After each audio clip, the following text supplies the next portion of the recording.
15 de septiembre, 1821.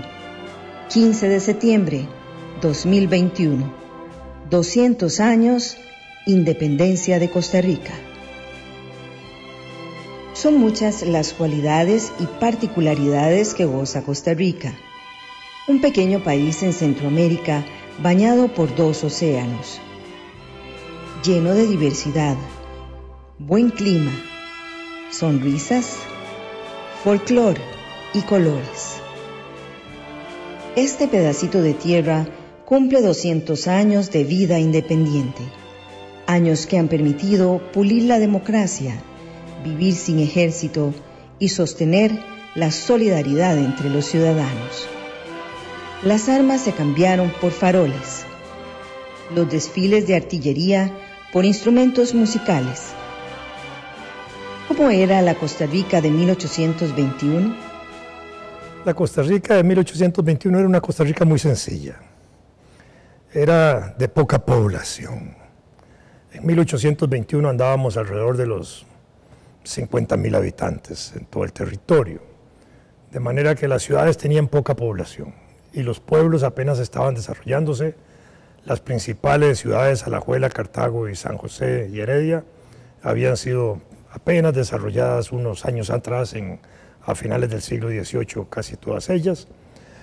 Casi no había caminos entre los pueblos, eran pueblos que aquí, ahora en el Valle Central, nos parece cercano ir a Heredia a 8 kilómetros de aquí, pero en aquella época esos 8 kilómetros eran como 30 o 40 kilómetros de distancia, porque había que ir por veredas, por caminitos, eran dificultades, no habían autos, carretas es lo que generalmente había, caballo por supuesto, carretones y carretas están más asociados después a la producción cafetalera, de manera que había muchas dificultades de tránsito en ese momento, pero sí había comunicación entre los pueblos, había iglesia, obviamente, fue un aporte de la colonia a nuestra nacionalidad, nuestra identidad, nuestra cultura, el papel y la presencia de la Iglesia Católica.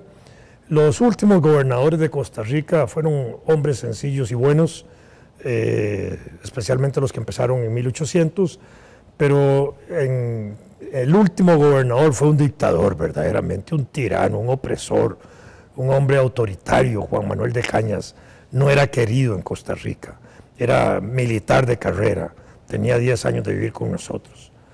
Ese fue el que tuvo que recibir la noticia de la independencia también, pero inteligentemente se sometió a la voluntad de lo que aquí se dispuso en eso. Habíamos desarrollado la escuela, la Casa de Enseñanza de Santo Tomás, 1814, ahí se había traído a un educador de origen nicaragüense, bachiller Francisco José Osejo, que juega un papel muy importante, era un hombre de ideas liberales, influye en los jóvenes que están yendo ahí, pero a través de ellos en sus familias también de la época, en las ideas liberales de ese momento. ¿Cómo ha podido Costa Rica conservar la democracia a través de los años? La clave de eso es la visión que tienen los gobernantes desde principios de la independencia y especialmente de la segunda etapa de la República Liberal, cuando quienes gobiernan tienen una visión de largo plazo y hacen cosas de largo plazo y hacen obras de largo plazo, proyectan el país a 30, 40, 50 años. Por eso le he dicho lo de la presencia del Código Civil, tiene más de 100 años, proyectado desde aquella época, porque era una visión de Costa Rica de progreso, orden, progreso, libertad, eran las consignas de los liberales a finales del siglo XIX. Entonces el país se encausa en una ruta muy importante de educación, de Estado de Derecho, un Estado sometido al derecho donde los gobernantes solo pueden hacer aquello que las leyes les permiten, un Estado que va desarrollando libertades y derechos ciudadanos, un Estado donde José María Castro Madrid propicia la libertad absoluta de prensa y prefiere una prensa crítica del gobernante que una prensa sometida, y exalta constantemente eso, y exalta que a los presidentes y a los gobernantes se les critique, que eso es bueno y sano para la democracia. Desde 1882, para decirlo más o menos desde ese momento, hasta hoy tenemos procesos electorales constantes cada 4 años. Excepcionalmente se han alterado un poquito. En 1889 unos meses, la dictadura de Tinoco 2 años y la Junta de Gobierno 2 años. Pero en todo el proceso, gobiernos cada 4 años. Eso le da estabilidad al país, una estabilidad democrática. Se desarrolla un sistema electoral excluyente en muchos aspectos, sí, en el siglo XIX, por supuesto que sí, pero esa era la forma democrática de expresarse en ese momento. Pero se va perfeccionando y perfeccionando, desde el voto público, el voto indirecto, al voto directo, al voto secreto, al reconocimiento de voto de la mujer, al reconocimiento de voto a los 18 años en el gobierno de don Pepe Figueres en la década del 70, para que empiecen a votar los jóvenes. Es un perfeccionamiento de las instituciones electorales donde fortalece el carácter democrático del país. El debilitamiento del ejército, el fortalecimiento de la educación, el fortalecimiento del sistema electoral, el surgimiento de partidos políticos y un sistema de partidos políticos alrededor del cual solamente a través de partidos políticos se puede participar en elecciones desde 1890 hasta hoy, son como los grandes pilares del desarrollo democrático nacional hasta hoy. La democracia que conserva Costa Rica se refleja en la institucionalidad y pasa por las decisiones soberanas de la Asamblea Legislativa, junto a los poderes ejecutivo, judicial y electoral que se han fortalecido a través del tiempo. La presidenta de la Asamblea Legislativa, Silvia Hernández, hace una valoración del compromiso del Parlamento hacia el futuro. Va a marcar para nuestro país ese genuino antes y después. En medio de esta pandemia, que no la puedo alejar de cualquier respuesta, Costa Rica tiene que repensarse muy bien cuál es esa visión país que quiere para los próximos 200 años y cómo la va a ir desarrollando cada 10, 20, 30 años. En otras palabras, y quizás yendo mucho con una respuesta más de fondo, ¿cuál es ese contrato social que nosotros queremos impulsar para los próximos 200 años? ¿Ha funcionado el contrato social que nos propusimos como país en los 200 años hacia atrás?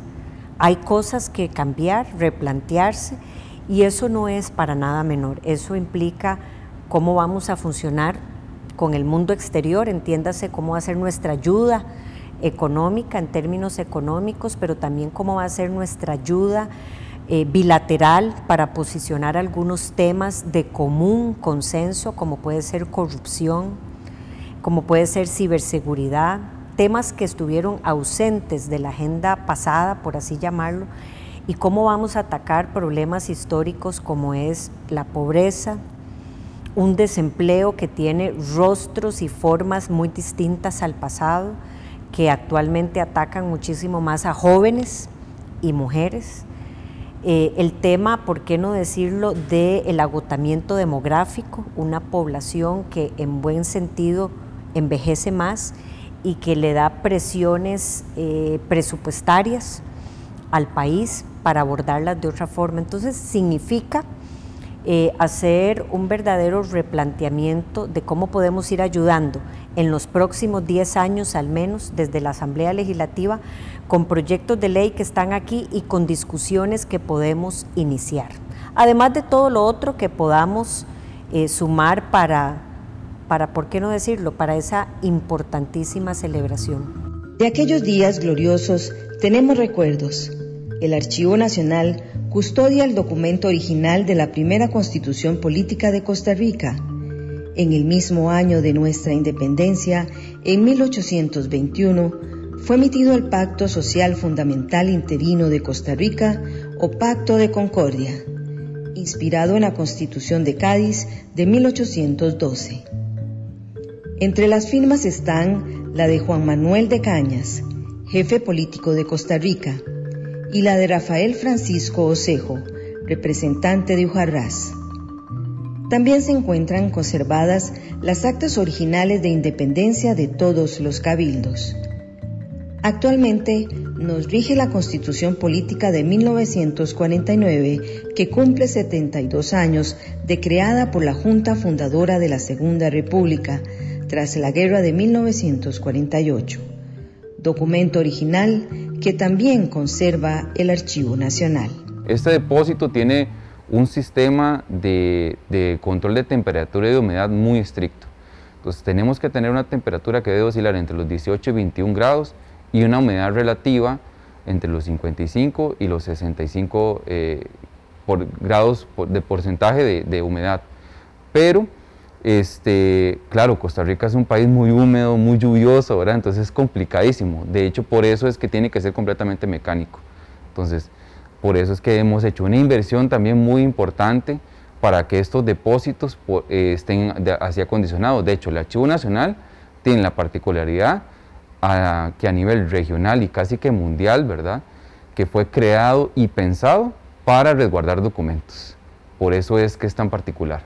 El proceso de restauración, como le venía diciendo, es sistemático y entonces, por ejemplo, el libro que contiene, por ejemplo, el acta del 29 de octubre de 1821, que es la que se firmó en Cartago y definió la independencia del país, tiene las diferentes actas también de independencia de diferentes ayuntamientos que llegaron a Cartago.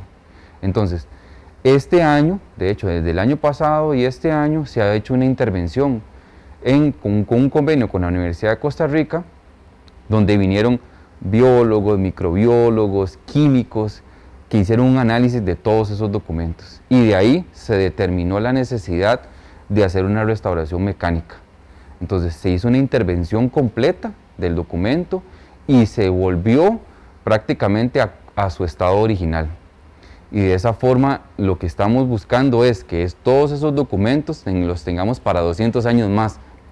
Esa restauración es que el documento se le hizo un análisis de su papel, de sus tintas, y entonces se le aplican unos químicos para poder darle al soporte del papel mayor durabilidad.